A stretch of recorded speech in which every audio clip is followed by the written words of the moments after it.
the biggest black sheep of the Bohemian chain. Everyone would have the same name in mind.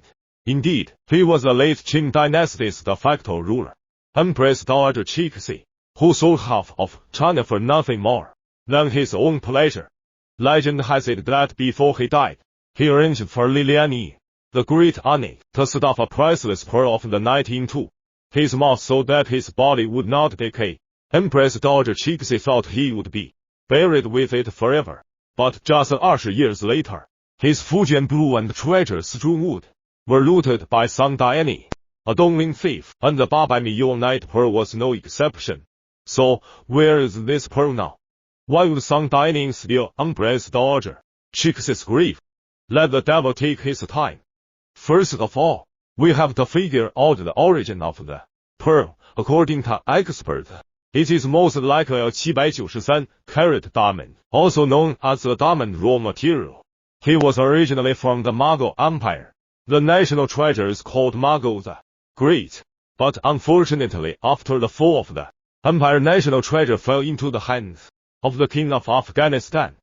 And in the 1760, Qianlong ordered the suppression of the Junggar Banner Rebellion, conveniently adopted Afghanistan as little brother. This night pearl is little brother to the elder brother's tribute treasure. That's how the pearl of the night found its way into Empress Dowager Cixi's hands. Empress Dowager Cixi had a good life, and he can't afford to lose it. With this in mind, he rebuilt Dongling several times, moving the last of the empire's wealth bit by bit into his mausoleum. According to Li Lianing's nephew's notes, in Aixuy, Empress Dowager Cixi's funerary goods were worth more than 20 million taels of silver, more than the entire income of the Qing dynasty in a year. Empress Dowager Cixi wore 850,000 taels of silver on his head, 40,000 taels of silver on his body, and 750,000 taels of silver under his feet. As the saying goes, do not lick money, you do not walk alone. The treasures in Empress Dowager Cixi's tomb are numerous and inevitable, as is known throughout the world. How did Song Diany get his hand on Empress Dowager Cixi's tomb? And where did the treasures from Empress Dowager Cixi's tomb end up? Song Diany, the Dongling bandit, was an honest lackey who joined the Kuomintang after joining the warlords.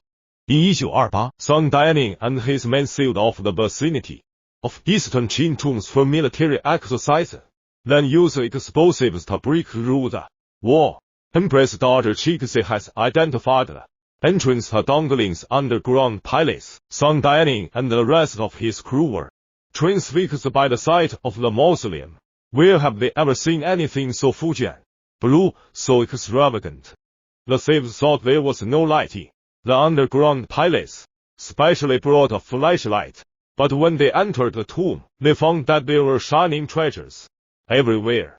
The dim light of the flashlight really answered the question, how can fireflies compete with the bright moon?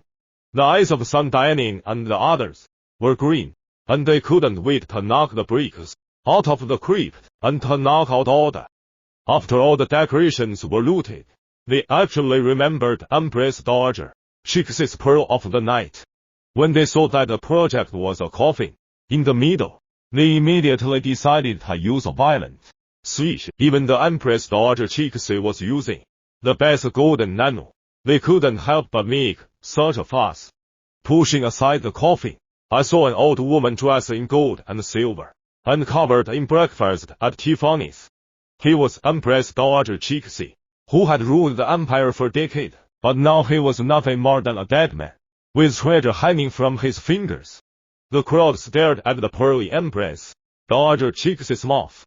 It was too big and stupid to move. A quick hand of a soldier reached into Empress Dowager Cixi's mouth, and one of the jaws was so jammed that it couldn't be pulled from Empress Dowager Cixi's throat. Impatient and angry, the group simply cut open Empress Dowager Cixi's mouth and removed the precious pearl.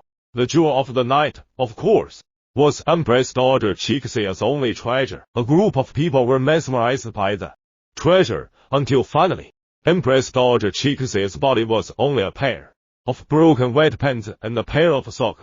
His body was then thrown out of the gate, with its head facing north and its feet facing south. Face to the ground, hands twisted behind his back, all over the heart. The scenery has lived a lifetime of women, even after death so unbearable. It is really a sigh. If you don't know, you don't know. The story of Sun Daining's grave robbery became so loud that Chiang Kai-shek became so angry that he had to execute the robbers. Sun Daining did this is estimated before. Have not decided the consequences.